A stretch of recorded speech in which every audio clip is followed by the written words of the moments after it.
तो चलिए अब हम लोग प्रैक्टिस सेट 11 देखते हैं। अगर चैनल को सब्सक्राइब नहीं किए तो चैनल को सब्सक्राइब कर लीजिएगा, ठीक है। इसके बाद से जो है रुकमणी पब्लिकेशन के जो है प्रैक्टिस सेट मैं वहाँ पे कराऊंगा। इसके अलावा जो है और भी जितने भी प्रैक्टिस सेट हैं उन सभी प्रैक्टिस सेटों को इसी प्लेटफॉर्म पे मैं कराने वाला हूँ फुल डिस्कशन के साथ। तो चलिए स्टार्ट करते हैं और देखते हैं प्रश्नों को बिना समय गंवाए हुए। और चैनल को सब्सक्राइब जरूर कर लीजिएगा अगर अब तक नहीं किए हैं तो। प्रश्न कह रहे क्या कि लॉर्ड सिन्हा जो है 1921 में जो है कहाँ के गवर्नर पद से जो है त्यागपत्र दिया था। ये विकल्प दिया हुआ है आपका बिहार, उड़ीसा, बंगाल या फिर पंजाब या फिर मद्रास। इसका राइट आंसर क्या हो जाएगा? बिहार उड़ीसा क्या होगा? राइट आंसर हो जाएगा। बिहार उड़ीसा क्या होगा? राइट आंसर हो जाएगा। ये आपको याद रखना है, ठीक है। नेक्स्ट प्रश्न को देख लेते हैं। प्रधान यानी कि मुख्य वित्तीय समावेशन पहल की जो है शुरुआत की गई थी, तो कब की गई थी इसकी शुरुआत? विकल्प दिया है 10 फरवरी 2011 में, ठीक ना, और 18 फरवरी 2011 में, 20 फरवरी 2011 में और 29 फरवरी 2011 में। तो इसका राइट आंसर हो जाएगा 10 फरवरी 2011 में क्या होगा? इसका राइट आंसर हो जाएगा। ये याद रखना है आप सभी को, ठीक है। अगला प्रश्न है कि कौन सा राज्य जो है निजी क्षेत्र में, कौन सा राज्य जो है निजी क्षेत्रों में जो है स्थानीय लोगों को आरक्षण नहीं प्रदान करता है? ए में दिया आंध्र प्रदेश, बी में दिया बिहार, सी में दिया हरियाणा, डी में दिया झारखंड। तो इसका राइट आंसर हो जाएगा आपका बिहार। बिहार जो है स्थानीय लोगों को आरक्षण प्रदान नहीं करता है राज्य जो है निजी क्षेत्र में, ठीक ना। किस क्षेत्र में? निजी क्षेत्र में। अगला प्रश्न है कि भारत में जो है जिला स्तर पर जो है उपभोक्ता विवाद निवारण के संदर्भ में निम्नलिखित में से कौन सा कथन जो है सही नहीं है? अब यहाँ पे पूछा है कि सही नहीं है पूछ रहा है, ठीक है। तो यहाँ पे देखिए कह रहे कि जिला फोरम उन शिकायतों पर जो है विचार करता है जहाँ वस्तुओं और सेवाओं का मूल्य 50 लाख रुपए से जो है अधिक नहीं होता है। तो यही क्या है आपका? सही नहीं है, क्योंकि यहाँ कह रहे 50 लाख रुपए से जो है अधिक नहीं होता है। ये चूंकि 1 करोड़ से जो है 1 करोड़ से कम नहीं होता है, ये होना चाहिए यहाँ पे, ठीक ना। तो यही क्या है? गलत है। बाकी अगर विकल्पों की अगर बात करें तो बाकी कह रहे क्या कि राज्य सरकार यदि उचित समझे तो एक जिले में जो है अधिक जिला फोरम की स्थापना कर सकता है। तो ये सही है, ठीक ना। और जिला फोरम के सदस्यों में से जो है एक महिला का होना जरूरी है। तो ये भी क्या है? कथन आपका सही है। तो इस तरह से इसमें देखा जाए तो बी और सी सही है और ए क्या था? गलत था। अगला प्रश्न है कि समुद्री तल पर जो है पृथ्वी के केंद्र के जो है सबसे निकट स्थान है उत्तरी ध्रुव का या मकर रेखा का या कर्क रेखा या भूमध्य रेखा का? तो इसका राइट आंसर हो जाएगा आपका उत्तरी ध्रुव का। किसका? उत्तरी ध्रुव का, ठीक है। अगला प्रश्न है कि भारत की स्थल सीमा कितने देशों से जो है लगती है? तो भारत की स्थल सीमा जो है यह 7 देशों से लगती है, ठीक है। अगला प्रश्न है कि 2012 में जो है पटना में होने वाले भारतीय राष्ट्रीय कांग्रेस के अधिवेशन के अध्यक्ष कौन थे? ए में दिया है RN मधुकर, बी में दिया है AC मजूमदार और सी में दिया मदन मोहन मालवीय, डी में दिया उपरोक्त में से एक से अधिक। इसका सही आंसर हो जाएगा RN मधुलोकर हो जाएगा। RN जो है मुधोलकर हो जाएगा, ठीक है, मुधोलकर। अगला प्रश्न है कि बिहार में जो है जाति सर्वेक्षण 2023 के द्वारा निम्नलिखित में से कौन सा तथ्य उजागर हुआ है?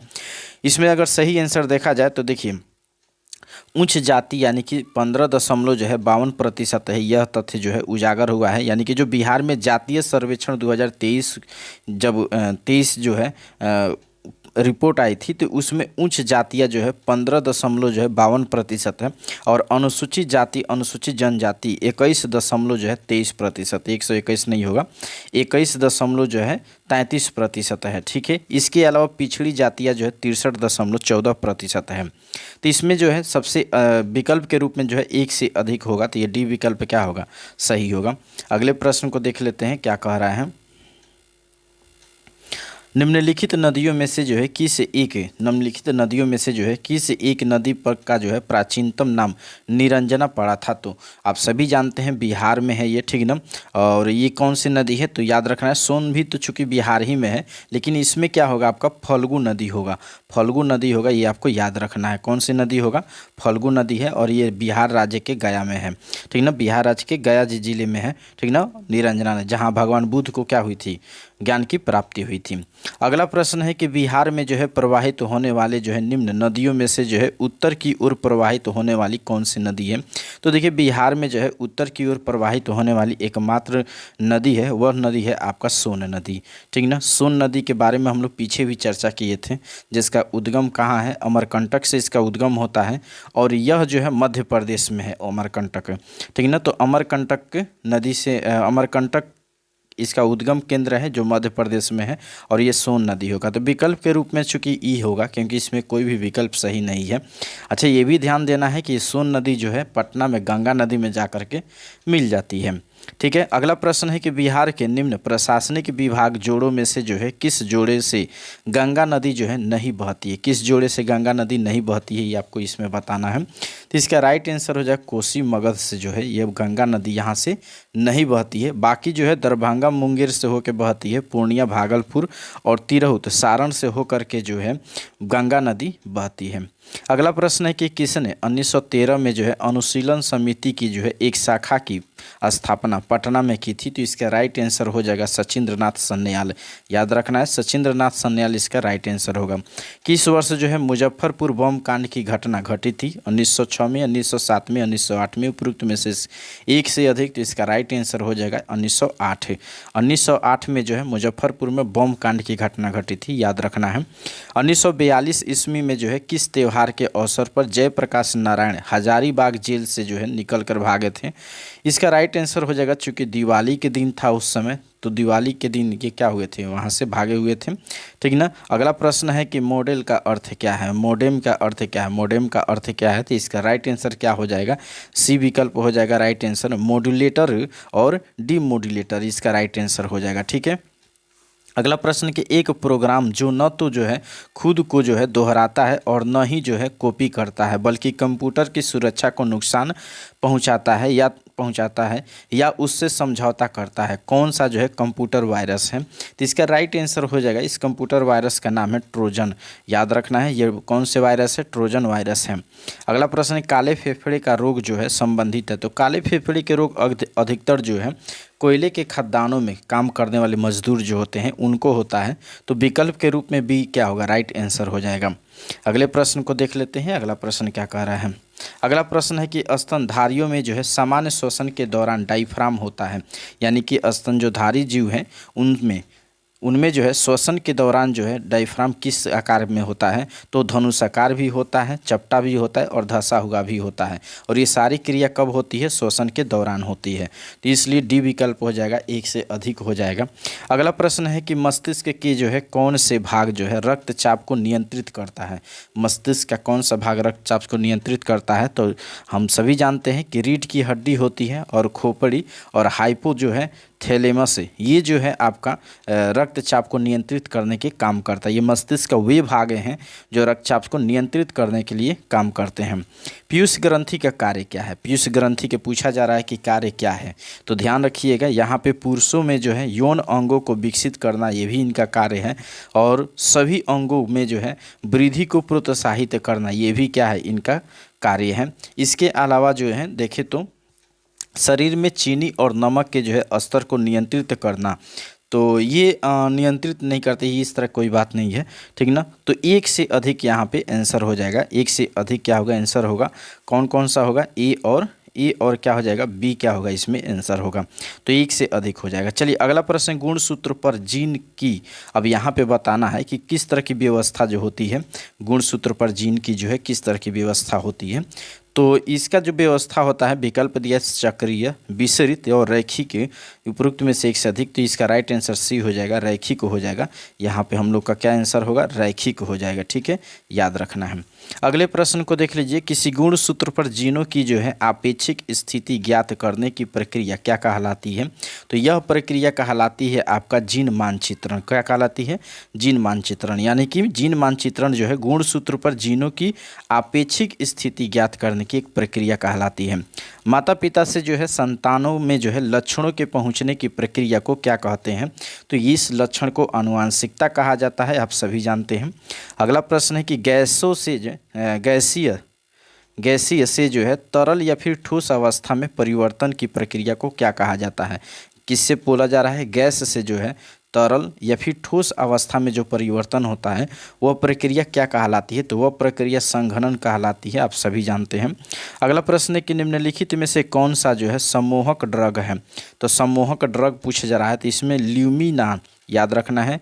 ल्यूमिनाल जो है यह क्या है? एक सम्मोहक ड्रग है, ठीक ना। अगला प्रश्न है कि निम्नलिखित में से कौन सा जो है दर्दनाशक है? दर्दनाशक कौन सा है? याद रखना है आपका नोवल्जीन क्या है? नोवल्जीन क्या है? एक दर्दनाशक है, ठीक है। पेट्रोल की जो है गुणवत्ता को जो है व्यक्त किया जाता है, पेट्रोल के जो है गुणवत्ता व्यक्त किया जाता है, तो किससे व्यक्त की जाती है? हम सभी जानते हैं ऑक्टेन की संख्या के द्वारा। ऑक्टेन की संख्या के द्वारा जो है पेट्रोल की गुणवत्ता को व्यक्त किया जाता है। अब है कि निम्नलिखित में से जो है विशेषताओं में से कौन सी रासायनिक परिवर्तन की विशेषता नहीं है? यहाँ पे पूछ रहा है कि कौन सी जो है रासायनिक परिवर्तन की विशेषता नहीं है, तो इसमें केवल नहीं बताना है। तो ध्यान रखिएगा, ऊर्जा में कोई भी निवल जो है परिवर्तन नहीं होता, यही इसकी क्या है? विशेषता नहीं है। तो चूंकि विकल्प में क्या होगा, इस प्रश्न के अनुसार ये सही है, लेकिन जो रासायनिक परिवर्तन होती है उसकी विशेषता क्या होना चाहिए? तो यह क्या होना चाहिए? अनुक्रमणीय होना चाहिए, और नए पदार्थ का ये निर्माण करते हैं, और ऊर्जा को क्या करते हैं? ये अवशोषण करते हैं। तो ये तीन चीज़ें जो है इसकी रासायनिक परिवर्तन की जो है विशेषता है, ये याद रखना है। अगला प्रश्न है कि ऐसे पदार्थों को जो बिना रासायनिक प्रक्रिया के जो है अन्य पदार्थों से नमी को जो है आसानी से अवशोषित कर लेते हैं।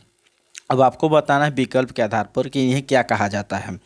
तो विकल्प में ध्यान से देखिएगा, तो इन्हें कहा जाता है आपका जल शोषक कहा जाता है, और निर्जलीकरण कहा जाता है। तो दो इसमें आंसर है, यानी कि डी ई विकल्प क्या होगा? सही होगा, यानी एक से अधिक हो जाएगा। तो याद रखना है कि ऐसे पदार्थ जो बिना रासायनिक प्रक्रिया के जो है अन्य पदार्थों से नमी को आसानी से अवशोषित कर लेते हैं, उन्हें जल शोषक या फिर जो है निर्जलीकरण, ठीक ना, कारक कहा जाता है। अगले प्रश्न है कि आधुनिक परमाणु प्रतीक, अब यहाँ पे दे दिया है रिक्त स्थान, के द्वारा जो है प्रस्तावित विधि पर आधारित है। तो किसके जो है द्वारा जो है प्रस्तावित विधि पर आधारित है आधुनिक परमाणु प्रतीक? इसका राइट आंसर क्या हो जाएगा? याद रखिएगा, बर्जेलियस के द्वारा। किसके द्वारा? बर्जेलियस के द्वारा हो जाएगा, यानी कि आधुनिक परमाणु प्रतीक जो है बर्जेलियस के द्वारा जो है प्रस्तावित विधि पर आधारित है, ठीक है। अगला प्रश्न है कि एक परमाणु के केंद्र का जो है धनावेशित हिस्सा कहलाता है। तो एक परमाणु के धनावेशित हिस्सा क्या कहलाता है? याद रखना है, न्यूक्लियस कहलाता है। क्या कहलाता है? न्यूक्लियस कहलाता है। आवर्धक कांच में जो है किस प्रकार के लेंस प्रयोग किया जाता है? आवर्धक कांच में जो है किस प्रकार के लेंस का प्रयोग किया जाता है? याद रखना है, याद रखिएगा, उत्तल लेंस के। किसके? उत्तल लेंस के। आवर्धक लेंस जो होती है, कांच होती है, उसमें किस प्रकार का लेंस का उपयोग करते हैं? तो उत्तल लेंस के उपयोग करते हैं। अगला प्रश्न कि प्रकाश की गति जो है निम्न में से किस माध्यम में है, किस माध्यम में जो है न्यूनतम होगी? प्रकाश की गति जो है किस माध्यम में न्यूनतम होती है? न्यूनतम यानी कि सबसे कम होती है, तो ये जल में थोड़ा सा अधिक होता है। इन सभी के विकल्प देखा जाए तो कांच में जो है यानी कि शीशा में सबसे कम होता है, निर्यात में सबसे ज़्यादा होता है, इसके बाद से हवा होगा, उसके बाद से जल होगा, ठीक ना। लेकिन सबसे जो है कम कांच में होता है, शीशा में होता है, ये याद रखना है। इंद्रधनुष बनने का कारण पूछा गया है, प्रश्न में पूछा गया कि इंद्रधनुष के बनने का क्या कारण है? इसका राइट आंसर हो जाएगा पानी की बूंदों के द्वारा सूर्य की जो है सूर्य के प्रकाश के जो है अपवर्तन और परावर्तन के कारण जो है इंद्रधनुष बनता है। अब है कि शैप के आरोहण के लिए जिम्मेदार बल कौन से मतलब कि कौन सा जो है इसमें जिम्मेदार है? तो इसका राइट आंसर क्या हो जाएगा? याद रखिएगा, इसमें हो आपका केशिका बल भी जिम्मेदार होगा, और वाष्पोत्सर्जन खिंचाव भी क्या होगा? जिम्मेदार होगा। तो एक से अधिक आंसर हो रहा है, ये विकल्प क्या होगा? सही होगा, यानी कि ए और सी ये दोनों होगा। यानी शैप के आरोहण के लिए जो है केशिका बल और वाष्पोत्सर्जन खिंचाव ये दोनों जिम्मेदार होते हैं। अगला प्रश्न है कि बॉल बेयरिंग का जो है उपयोग स्थैतिक घर्षण को जो है निम्नलिखित में से किस में जो है परिवर्तित करने के लिए किया जाता है? तो इसका राइट आंसर हो जाएगा आपका रोलिंग घर्षण। क्या होगा? रोलिंग घर्षण। अगले प्रश्न को देख लीजिए, सबसे ज़्यादा जो है श्यानता होती है, सबसे ज़्यादा श्यानता किस में होती है? तो यह होता है शहद में। सबसे ज़्यादा श्यानता किस में होता है? शहद में होता है, ठीक है। अगला प्रश्न है कि यह सत्य होगा कि भारत को जो है परिभाषित किया जाए, यह सत्य होगा भारत को जो है परिभाषित किया जाए। तो याद रखिएगा एक श्रम आधिक्य वाली अर्थव्यवस्था के रूप में, एक श्रम आधिक्य वाली जो है अर्थव्यवस्था के रूप में जो है भारत को परिभाषित किया जाना चाहिए। अगला प्रश्न है कि निम्नलिखित में से कौन सी जो है 12वीं जो है पंचवर्षीय योजना का काल के लिए सेवा क्षेत्र की जो है औसत लक्षित वृद्धि दर है। ठीक है, तो 12वीं पंचवर्षीय योजना की काल की जो है, ठीक ना, उसकी वृद्धि दर पूछ रहा है, तो 10% ये रखा गया था और यही वृद्धि दर जो है लक्षित करना था। अगला प्रश्न है भारत में निम्न में से जो है किसके शासनकाल में जो है रोलिंग प्लान प्रारंभ किया गया था। कौन सा प्लान कह रहा है कि रोलिंग प्लान जो है प्रारंभ किया गया था, तो याद रखिएगा जनता पार्टी के जो है जब शासनकाल थी उस समय जो है रोलिंग प्लान जो है प्रारंभ की गई थी।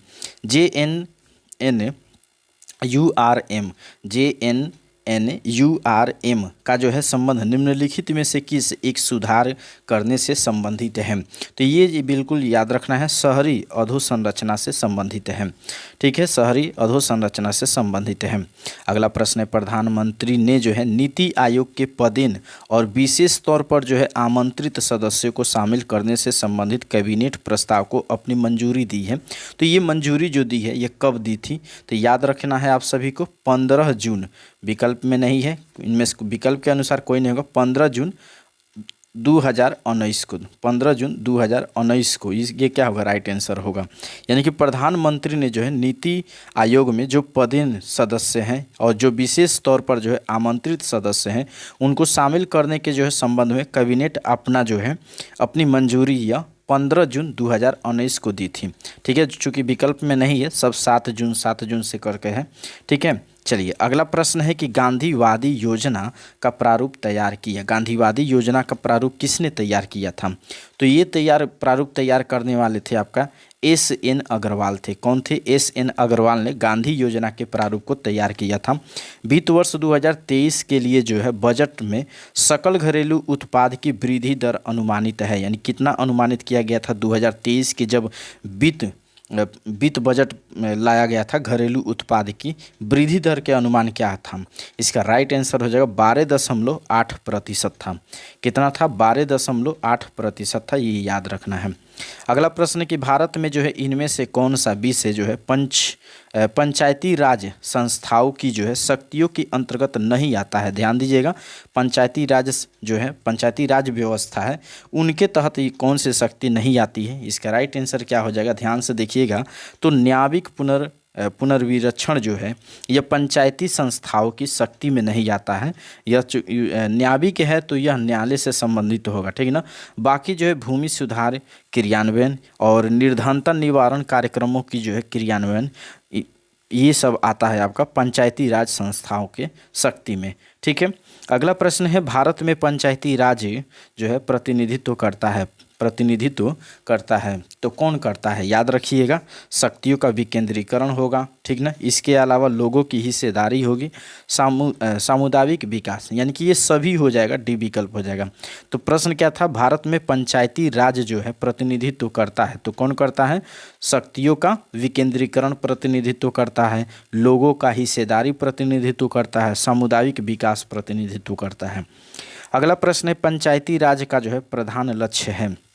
पंचायती राज का प्रधान लक्ष्य क्या है, याद रखना है कि ग्रामवासियों में शक्ति का विकेंद्रीकरण करना, यही इसका क्या है, लक्ष्य है। पंचायती राज का जो है प्रधान लक्ष्य क्या है, ग्रामवासियों में शक्ति का विकेंद्रीकरण करना, ये इसका लक्ष्य है। निम्नलिखित यानी कि निम्न कमेटियों में से जो है कौन सी एक पंचायती राज संस्था से संबंधित नहीं है। पंचायती राज संस्था से संबंधित पूछ रहा है कि कौन सी कमेटी नहीं है, तो यहाँ जो है PVN राव कमेटी, ये पंचायती राज संस्था से संबंधित नहीं है, लेकिन पंचायती राज संस्था से संबंधित कमेटी भी पूछी जाती है। तो LM सिंघवी कमेटी, ये किससे संबंधित है, पंचायती राज संस्था से संबंधित है।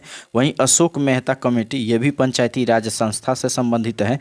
और बलवंत राय मेहता समिति, ये भी पंचायती राज संस्था से संबंधित कमेटी है। अगला प्रश्न है कि भारतीय संविधान भारत के राष्ट्रपति को जो है अधिकार नहीं देता है। भारतीय संविधान जो है भारत के राष्ट्रपति को अधिकार नहीं देता, तो क्या चीज़ के अधिकार नहीं देता है, विकल्प आपके सामने है, ध्यान दीजिएगा। यहाँ जो है राज्यों के मुख्यमंत्री की नियुक्ति करने का जो है ये अधिकार नहीं देता है, यानी कि भारत के जो है प्रधानमंत्री की नियुक्ति राष्ट्रपति कर सकता है, रक्षा बलों का सर्वोच्च कमांडर भी ये हो सकता है और देश के किसी भाग में आपातकाल की स्थिति लागू कर सकता है, लेकिन राज्यों के जो मुख्यमंत्री होते हैं उनकी नियुक्ति ये नहीं करता है, ठीक ना। इनकी नियुक्ति कौन करता है? सीएम की नियुक्ति कौन करता है? तो जो विधायक चुने जाते हैं, जिस भी राज्य के विधायक चुने जाते हैं जनता के द्वारा, वे विधायक अपने पार्टी से किसी एक व्यक्ति को चुनते हैं और वो उसकी नियुक्ति जो है राज्यपाल के द्वारा की जाती है वहाँ के, ठीक है। अगला प्रश्न है कि अगर कोई धन विधेयक लोकसभा के द्वारा जो है स्वीकृत हो जाए तो राज्यसभा से इसे अधिक से अधिक रोक सकती है, यानी कि राज्यसभा कब तक रोक सकती है? मान लीजिए कि अगर कोई विधेयक है और लोकसभा क्या करता है, उसको स्वीकृति दे देता है, यानी कि उसको पास कर देता है।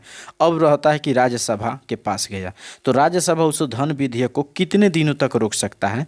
तो याद रखिएगा, ये रोक सकता है आपको 14 दिनों तक, 14 दिनों तक रोक सकता है। उसके बाद अगर कोई प्रक्रिया नहीं दी जाती है राज्यसभा के द्वारा तो धन विधेयक स्वीकृति मान ली जाती है। अगला प्रश्न है कि राज्यसभा में जो है प्रतिनिधित्व में शामिल हैं, तो राज्यसभा के प्रतिनिधित्व में कौन कौन शामिल होते हैं? तो राज्यसभा के प्रतिनिधित्व में राष्ट्रपति के द्वारा मनोनीत सदस्य शामिल होते हैं और नागरिकों के द्वारा जो है सीधे चुने गए सदस्य भी शामिल होते हैं और अप्रत्यक्ष रूप से नागरिकों द्वारा जो है उनके प्रतिनिधियों के माध्यम से चुने गए सदस्य भी इसमें शामिल होते हैं। कहने का मतलब है कि ये जितने भी विकल्प दिए हैं ये सभी जो है राज्यसभा में प्रतिनिधित्व के रूप में शामिल हैं, यानी कि डी विकल्प क्या होगा? राइट आंसर होगा। एक से अधिक आंसर है इसमें। चलिए अगला प्रश्न है कि प्रत्येक राज्य में लोकसभा की जो है सीटों का निर्धारण परिसीमन आयोग के द्वारा किया जाता है, ठीक है। और इस परिसीमन को जो है किस वर्ष तक रोक दिया गया है?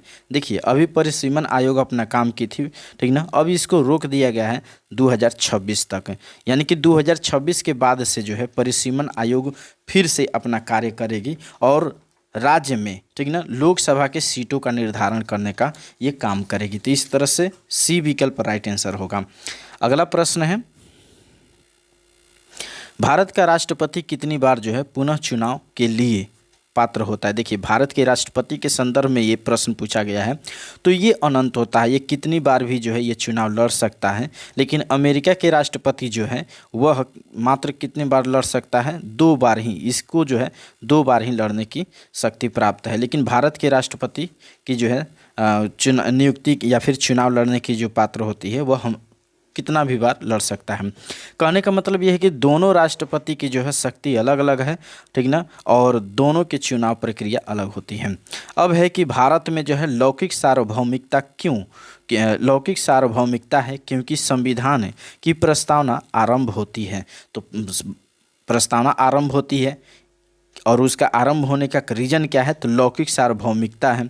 तो ये बहुत सिंपल सा प्रश्न है। तो हम भारत के लोग के शब्द से क्या होती है? भारत की प्रस्तावना शुरू होती है, तो ये डी विकल्प हो जाएगा, यानी कि हम भारत के लोगों के जो है शब्द से, ठीक है।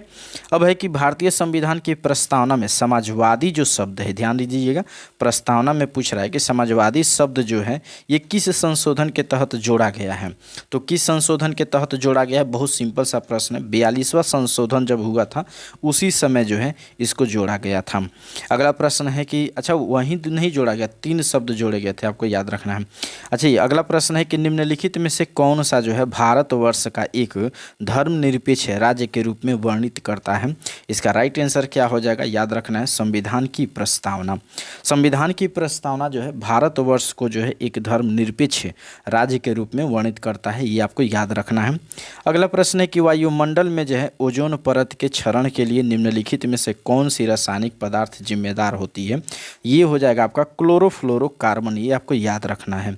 क्लोरोफ्लोरोकार्बन जो है वायुमंडल में ओजोन परत के क्षरण के लिए जिम्मेदार कारक मानी जाती है।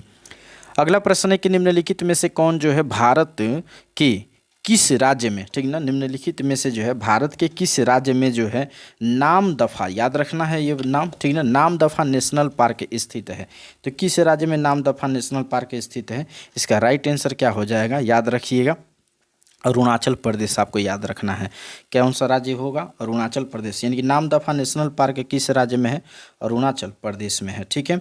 चलिए अगले प्रश्न को देख लेते हैं। अगला प्रश्न है कि निम्नलिखित में से किस वर्ष जो है सबसे पहले अंटार्कटिका के जो है ऊपर, किसके ऊपर, अंटार्कटिका के जो है ऊपर ओजोन छिद्र की खोज की गई थी। तो किस वर्ष की गई थी? तो ये किया गया था 1985 में किया गया था, ठीक है ना, 1985 में। अगला प्रश्न है कि यहाँ पे एक रिक्त स्थान दिया हुआ है और कह रहे कि आहार श्रृंखला में प्रथम पोषी स्तर पर जो है मौजूद होता है। तो प्रथम जो है पोषी स्तर पर क्या मौजूद होता है? तो स्वपोषी। ध्यान रखिएगा, स्वपोषी जो है एक ऐसी आहार श्रृंखला है जो प्रथम पोषी स्तर पर मौजूद होता है। तो इसका विकल्प क्या होगा? ए विकल्प राइट आंसर होगा। अगला प्रश्न है कि निम्नलिखित में से कौन सा जो है जीव क्लोरोफिल की जो है उपस्थिति में सूर्य के प्रकाश का उपयोग कर जो है और कार्बनिक पदार्थों को कार्बनिक यौगिक में परिवर्तित करता है? देख लेते हैं इसका राइट आंसर क्या हो जाएगा। चूँकि आप सभी जानते हैं बहुत ऐसे पदार्थ होते हैं, ठीक ना, बहुत ऐसे पदार्थ होते हैं जो क्या करते हैं, क्लोरोफिल की उपस्थिति में सूर्य के प्रकाश का उपयोग करके और कार्बनिक पदार्थों को कार्बनिक यौगिक में परिवर्तित करते हैं। तो ये कौन कौन से हो सकते हैं? तो स्वपोषी भी होगा, कुछ जीवाणु भी ऐसे करते हैं, जंतु भी करता है। तो इसमें एक से अधिक हो जाएगा, यानी कि डी विकल्प क्या होगा? राइट आंसर हो जाएगा। अगला प्रश्न है कि निम्नलिखित में से कौन सा जो है पारिस्थितिकी तंत्र में जो है गैसीय जैव भू रासायनिक चक्र नहीं है? जैव भू रासायनिक चक्र नहीं है, इसका राइट आंसर हो जाएगा फास्फोरस चक्र जो है यह जैव रासायनिक चक्र नहीं है। बाकी ऑक्सीजन, नाइट्रोजन, ये सब जो है पारिस्थितिकी तंत्र में जो है गैसीय जैव भू रासायनिक चक्र हैं। अगला प्रश्न है कि उत्तर पूर्वी भारत में जो है उस राज्य का नाम बताइए जहां 2011 में सबसे अधिक अनुसूचित जनजाति की जनसंख्या पाई गई थी। तो वह जगह कौन सी है? असम। याद रखना है, यानी कि असम जो है उत्तर पूर्वी भारत का वह राज्य है जहां पर 2011 में सबसे अधिक अनुसूचित जनजाति की जनसंख्या पाई गई थी। चलिए अगले प्रश्न है कि किस देश की जो है जनसंख्या 2019 और 2050 के मध्य जो है 2.2% सिकुड़ने का अनुमान लगाया गया है। तो ये अभी हाल ही में रिपोर्ट के अनुसार वह प्रथम देश था जो जनसंख्या के मामले में पहला देश था जो सबसे अधिक था वहाँ जनसंख्या, ठीक है। तो अब क्या हो गया, भारत पहले स्थान पे आ गया और वो चला गया दूसरे स्थान पे। तो वो देश का नाम क्या है? तो चीन है, ठीक है, ये चीन देश है। अगला प्रश्न, जनसंख्या के अनुसार अब यहाँ पे रिक्त स्थान दिया है, उत्तर प्रदेश में सबसे बड़ा नगर पूछा जा रहा है। तो ये एक कानपुर नगर है, ठीक है, कानपुर नगर होगा। सुनामी का जो है मुख्य कारण क्या है? सुनामी का मुख्य कारण क्या है ये पूछा जा रहा है। तो सुनामी का मुख्य कारण जो हो जाएगा महासागरीय भूकंप। महासागरीय भूकंप आने से जो है सुनामी आती है, ये आपको याद है, ठीक है। अगला प्रश्न है कि भौगोलिक अपर्दन की जो है भौगोलिक अपर्दन चक्र की संकल्पना इनमें से किसने प्रस्तुत की है? तो किसने प्रस्तुत किया है याद रखना है आपका। इसका राइट आंसर हो जाएगा आपका WM डेविस ने। किसने? WM डेविस ने, यानी भौगोलिक अपर्दन चक्र की संकल्पना जो है WM डेविस ने प्रस्तुत की थी। चलिए अगला प्रश्न है महाद्वीपीय बहाव का जो है सिद्धांत किसके द्वारा विकसित किया गया था? महाद्वीपीय बहाव के सिद्धांत जो है किसके द्वारा जो है कि विकसित किया गया था? तो इसका राइट आंसर हो जाएगा आपका ए वेगनर के द्वारा, ए वेगनर के द्वारा। अगला प्रश्न है कि जियोडेसी वह विज्ञान है, जियोडेसी जो है वह विज्ञान है जो संबंधित है। तो किससे संबंधित है? याद रखना है पृथ्वी के आयाम की माप से संबंधित है। किससे संबंधित है? पृथ्वी की आयाम की माप से संबंधित है। तो जियोडेसी पृथ्वी की माप की आयाम से संबंधित है। सर्वाधिक उत्तरी दक्षिणी अक्षांश जो है अक्षांशीय यानी कि लंबाई वाली जो है सीमा वाला देश कौन सा है? सर्वाधिक उत्तरी दक्षिणी यानी कि उत्तरी और उत्तर से दक्षिण जो है अक्षांशीय विस्तार वाले लंबाई वाले सीमा वाला देश पूछ रहा है कौन सा है? इसका राइट आंसर चिली हो जाएगा, याद रखना है। और कमेंट करके बताइए कि चिली जो है किस महाद्वीप के अंतर्गत आता है। ये मैप में मिलेगा आपको चिली, ठीक है। अगला प्रश्न को देख लेते हैं। अगला प्रश्न कह रहे क्या कि निम्नलिखित में से कौन सा जो है एक स्थलरुद्ध देश है? तो विकल्प के आधार पर बताना है कि स्थलरुद्ध देश कौन सा है। याद रखिएगा हंगरी जो है यह स्थलरुद्ध देश है, ठीक है। अगला प्रश्न है कि हिमालय का प्रथम उत्थान निम्नलिखित में से किस प्राचीन युग में हुआ था? तो यह किस युग में हुआ था? तो इयोशीन युग में हुआ था, ये आपको याद रखना है, इयोसीन युग में हुआ था। अगला प्रश्न है कि निम्नलिखित में से कौन सा जो है एक भारत में कहवा उत्पादन में अग्रणीय है। कहवा उत्पादन में अग्रणीय कर्नाटक राज्य है। भारत का जो है कर्नाटक राज्य है कहवा के उत्पादन में। अगला प्रश्न है कि करेवा मृत्तिका को जो है जफरान यानी कि केसर का एक स्थानीय प्रकार है, उत्पादन के लिए उपयोगी है, पाया जाता है। तो ये कहाँ पाया जाता है करेवा मृत्तिका, ठीक ना। तो इसका राइट आंसर हो जाएगा कश्मीर के हिमालय में। कहाँ, कश्मीर के हिमालय में इसका राइट आंसर होगा। अगला प्रश्न है कि निम्नलिखित में से कौन सी जो है मिट्टी नदियों के द्वारा निर्मित है। तो नदियों के द्वारा बहुत सारी मिट्टी लाई जाती है, इसमें सही आंसर हो जाएगा जलोढ़ मिट्टी जो है सबसे अधिक प्रचलित है, नदियों के द्वारा निर्मित की जाती है। अगला प्रश्न है भारत में पानी का जो है सर्वाधिक उपयोग किस प्रयोजन के लिए किया जाता है। इसका राइट आंसर हो जाएगा आपका सिंचाई की परियोजना के लिए की जाती है। भारत में सबसे अधिक पानी का उपयोग किस लिए किया जाता है, तो सिंचाई के लिए किया जाता है। अगला प्रश्न है कि लिपु लेखदारा कहाँ स्थित है। लिपु लेखदारा जो है यह कहाँ स्थित है, तो याद रखना है उत्तराखंड में जो है लिपु लेखदारा स्थित है। निम्नलिखित में से कौन सा जो है या फिर कौन सी जो है एक पर्वतीय चोटी सही सुमेलित नहीं है। यहाँ पे देखिए सही सुमेलित कर रहा है नहीं है। अबोर ये कर झारखंड, यही सुमेलित नहीं है क्योंकि अबोर जो है ये पर्वतीय श्रेणी जो है ये पर्वतीय चोटी जो है यह आपका अरुणाचल प्रदेश में है। याद रखना है कहाँ है, अरुणाचल प्रदेश में है, ठीक ना। बाकी जो है दूनगिरी यह उत्तराखंड में है और मिकिर जो है असम में है और नियमगिरी जो है यह उड़ीसा में है। बाकी सब सुमेलित हैं, केवल ए विकल्प सुमेलित नहीं था, तो उसका राइट आंसर हो जाएगा आपका अरुणाचल प्रदेश, ठीक है। अगला प्रश्न है कि दंडकारण्य क्षेत्र जो है किस राज्य में स्थित है। दंडकारण्य की हम लोग पहले भी चर्चा कर चुके हैं, ठीक ना। तो दंडकारण्य का विस्तार जो है उड़ीसा में भी है, छत्तीसगढ़ में भी है, आंध्र प्रदेश में भी है और तेलंगाना में भी है। इस तरह से हम लोग देखते हैं कि ये पूरे जो है 92,300 वर्ग किलोमीटर क्षेत्र में फैला हुआ है दंडकारण्य क्षेत्र, ठीक है। अगला प्रश्न है कि 19वीं शताब्दी के उत्तरार्ध में नौ हिंदूवाद के जो है सर्वश्रेष्ठ प्रतिनिधि थे। तो कौन थे, याद रखना है स्वामी विवेकानंद थे, ये आपको याद रखना है। 19वीं शताब्दी के जो है उत्तरार्ध में नौ हिंदूवाद के सर्वश्रेष्ठ प्रतिनिधि स्वामी विवेकानंद थे, ठीक है। अगला प्रश्न कह रहे क्या कि 19वीं शताब्दी के जो है धर्म एवं समाज सुधार आंदोलन के जो है जनसंख्या के किस वर्ग को जो है मुख्यतः आकर्षित किया। प्रश्न को फिर से देख लीजिए। 19वीं शताब्दी के जो है धर्म एवं समाज सुधार आंदोलनों ने जो है जनसंख्या के किस वर्ग को जो है आकर्षित किया था। तो इसमें देखिए 4 नाम दिया हुआ है, बुद्धिजीवी या नगरीय उच्च जातीय या फिर निर्धन सर्वसाधारण वर्ग, और 4 में दिया आपका उदार रजवाड़े। तो ये अब इसका उत्तर जो है कूट में आपको देना है। तो इसका राइट आंसर क्या हो जाएगा, ध्यान से देखिएगा तो बहुत बढ़िया से आप अगर इतिहास पढ़े होंगे तो आपको याद आ रहा होगा। बुद्धिजीवी वर्ग होगा इसमें और नगरीय उच्च जातीय होगा, इसके अलावा जो है उदार रजवाड़ जो थे ये शामिल थे। तो इस तरह से विकल्प के रूप में डी क्या है, सही आंसर हो जाएगा, ठीक है। अगला प्रश्न है कि क्रांतिकारी गतिविधियों के साथ जो है कौन सी पत्रिका जुड़ी हुई नहीं थी। क्रांतिकारी गतिविधियों से जुड़ी हुई नहीं थी, तो संध्या तो जुड़ी हुई थी, ये जुड़ा हुआ था, ठीक ना, क्रांतिकारी गतिविधियों से। युगांतर भी जुड़ा हुआ था, गदर भी जुड़ा हुआ था, ये भी क्रांतिकारी पत्रिका थी।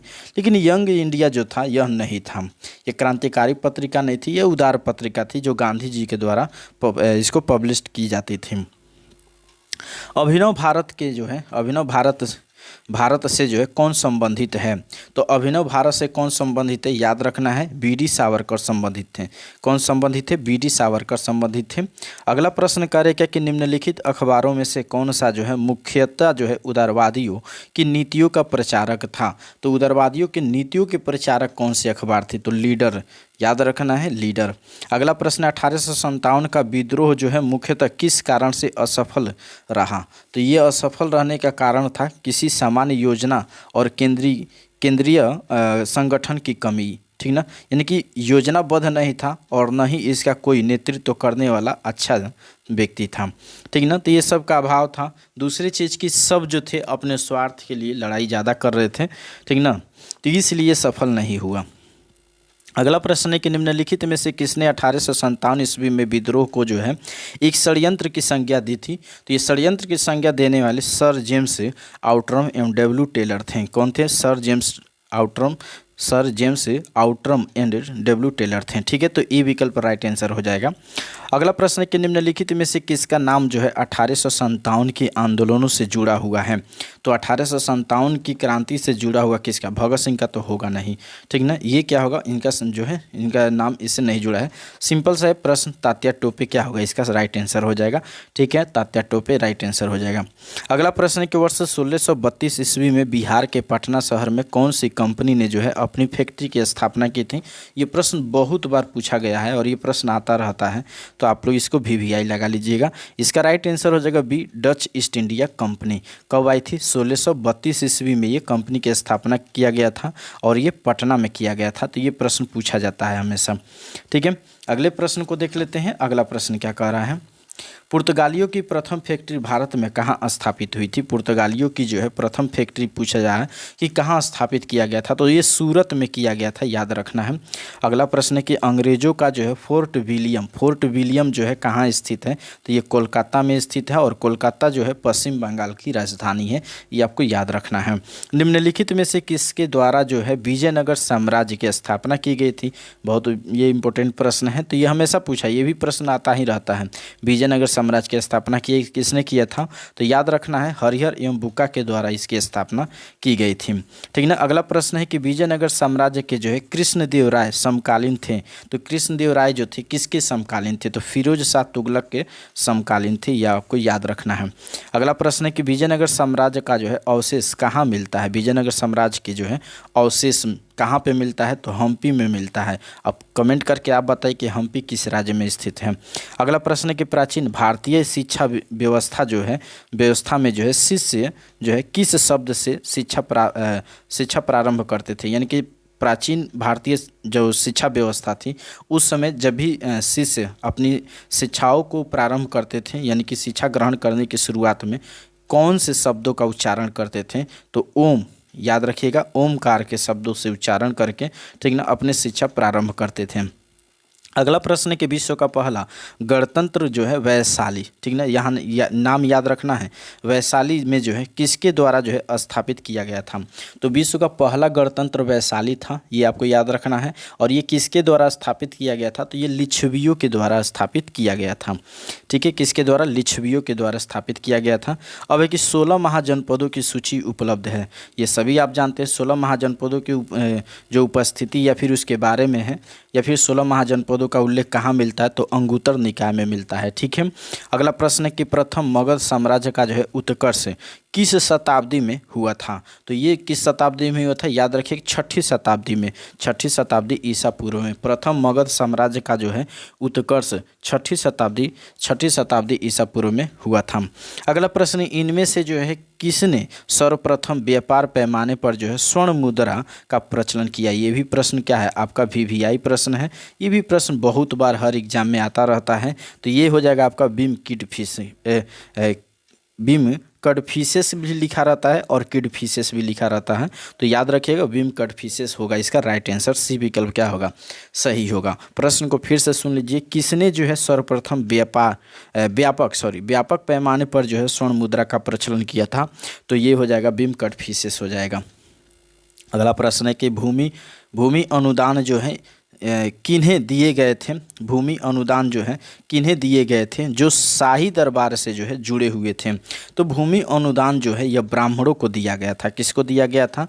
ब्राह्मणों को दिया गया था और यह शाही दरबार से जुड़ा था। ठीक है, अगला प्रश्न है कि निम्नलिखित में से जो है किस वंश ने जो है सबसे अधिक समय तक शासन किया है। तो अब आपको विकल्प के आधार पर बताना है।